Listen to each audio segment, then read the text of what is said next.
शहर में धनीराम नामक सेठ रहता था। दूसरों की तरक्की देखकर बहुत जलता था। सेठ जी, मर्सिडीज लेने की सोच रहा हूँ। बकवास गाड़ी है मतलब। आपके पास भी तो मर्सिडीज ही है ना? मेरे पास है इसलिए तो कह रहा हूँ, बकवास है। एक दिन धनीराम को कोरोना वायरस का संक्रमण हो जाता है और धनीराम मर जाता है। कहते हैं जो दूसरों की तरक्की देखकर जलते हैं, मरने के बाद भूत बनकर वे जलन से भटकते हैं। ये दुनिया मुझसे सीधे मुंह बात नहीं करती थी। यही मौका है बदला लेने का। धनीराम का भूत मौके की तलाश में भटकता रहा और उसे मौका मिल गया।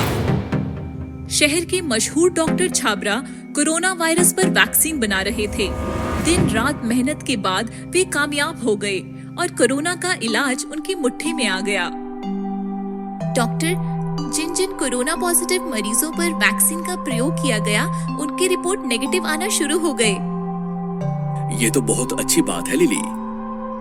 मैं तो कहती हूँ यह वैक्सीन आप इंटरनेशनल कंपनियों को बेच दो। मेरा उद्देश्य पैसा कमाना नहीं है लिली, मरीजों और गरीबों की सेवा करना है। ये वैक्सीन सरकारी लैबों में भेज देते हैं, दुनिया को भी फॉर्मूला दे देते हैं, सबका भला हो जाएगा। छाबरा की बात सुनकर धनीराम का भूत जोर जोर से हंसता है। बेवकूफ कहीं का। इसकी जगह पे मैं होता तो वैक्सीन बेचकर अपने हजारों पीढ़ियों का बैठे बैठाए उद्धार करता। मैं भी देखता हूँ ये वैक्सीन कैसे बाहर जाती है। डॉक्टर छाबरा वैक्सीन लेकर सरकारी लैब की तरफ निकलते हैं। तभी कार के पिछले सीट पर धनीराम बैठ जाता है। धनीराम छाबरा का पीछे से गला दबाता है और वैक्सीन छीनता है। गला दबाने से कार का संतुलन छूट जाता है और कार खाई में गिरकर छाबरा मर जाता है। वैक्सीन पाते ही धनीराम का भूत बौखला जाता है। धनीराम एक बड़े न्यूज चैनल के स्टूडियो में जाता है, जहां लाइव डिबेट चल रही थी। भूत देखकर सब डरकर भाग जाते हैं। भूत भूत भूत! और धनीराम कैमरे के सामने बैठ जाता है। सुनो है दुनिया वालों, कोरोना का वैक्सीन मेरे हाथ में है। वैक्सीन बनाने वाले तुम्हारे भगवान डॉक्टर छाबरा को मैंने भगवान के पास भेज दिया है। अब मैं ही तुम्हारा भगवान हूँ। कोरोना से बचना है तो मेरी बात मानो। देश में जितने भी गली मोहल्ले हैं, चौक हैं, रास्ते हैं, सबको सेठ धनीराम का नाम दिया जाए। मेरे मंदिर बनवाए जाए, मस्जिदें बनवाई जाए, स्कूल और यूनिवर्सिटीज सबको मेरा नाम दिया जाए। नहीं तो वैक्सीन मैं तोड़ दूंगा। फिर तुम वैक्सीन कैसे बनाओगे? यह सुनकर पूरी दुनिया हिल जाती है। सरकार उलझन में पड़ जाती है और यह केस सीबीआई को सौंपा जाता है। सीबीआई डॉक्टर छाबरा की असिस्टेंट लिली से पूछताछ करती है तो लिली बताती है, इस वैक्सीन का फॉर्मूला तो डॉक्टर छाबरा के साथ ही खत्म हो गया। अब वैक्सीन की टेस्टिंग करके ही उसे बनाया जा सकता है और वैक्सीन तो धनीराम के पास है। सीबीआई सरकार को रिपोर्ट करती है। सरकार लाचार होकर धनीराम की बात मानती है। सब जगहों से पुराने नाम हटाए जाते हैं और सेठ धनीराम का नाम दिया जाता है। धनीराम के मंदिर बनाए जाते हैं। विद्यालयों और यूनिवर्सिटी को भी धनीराम का नाम दिया जाता है। धनीराम खुश होता है। जो मैं जीते जी नहीं कर सका, वो मरने के बाद कर दिखाया। दुनिया अब मेरे कदम चूमेगी। मेरी बीवी, मेरा बेटा कितना खुश होंगे जब वो मेरा नाम देखेंगे।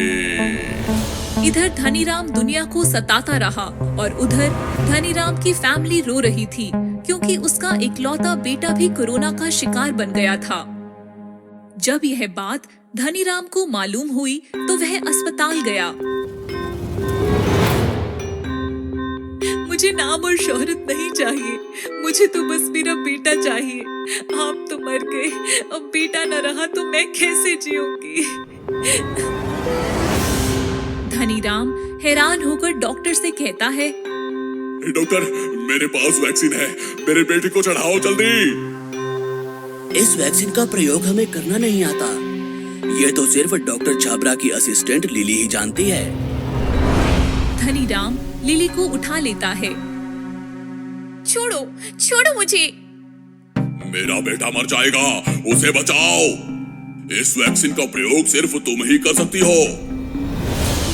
लिली को लेकर धनीराम अस्पताल आता है। ये लो वैक्सीन, चढ़ाओ मेरे बेटे को, नहीं तो मैं तुम्हें मार दूंगा, जल्दी करो। लिली मजबूर थी, वह वैक्सीन चढ़ाती है। वैक्सीन चढ़ाते ही थोड़ी देर में धनीराम का बेटा तड़प कर मर जाता है। हे डॉक्टर, ये क्या हुआ? डॉक्टर चेक करता है और कहता है, ये मर गया है। अंदर जाकर वैक्सीन जहर बन गई। कोरोना से शायद बच भी जाता, पर वैक्सीन ने तो इसकी जान ले ली। धनीराम गुस्सा होकर लिली से कहता है, ये कैसी वैक्सीन बनाई तुम लोगों ने? मेरा बेटा मर गया। ये हमारी नहीं, तुम्हारी गलती है बेवकूफ।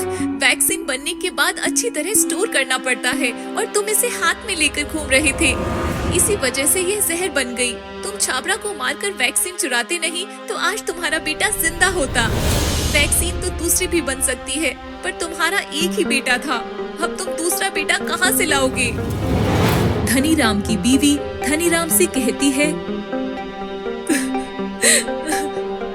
तुम्हें दुनिया से नफरत थी, तो इसमें मेरे बेटे का क्या कसूर था?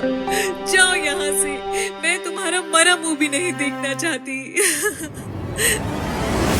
धनीराम का भूत बुरी तरह से टूट जाता है और वहाँ से चला जाता है। कहते हैं आज भी धनीराम का भूत भटक रहा है।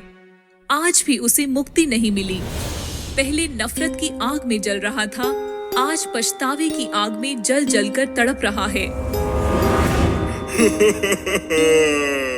माफी दे दो, माफी, मुक्ति दे दो, मुक्ति।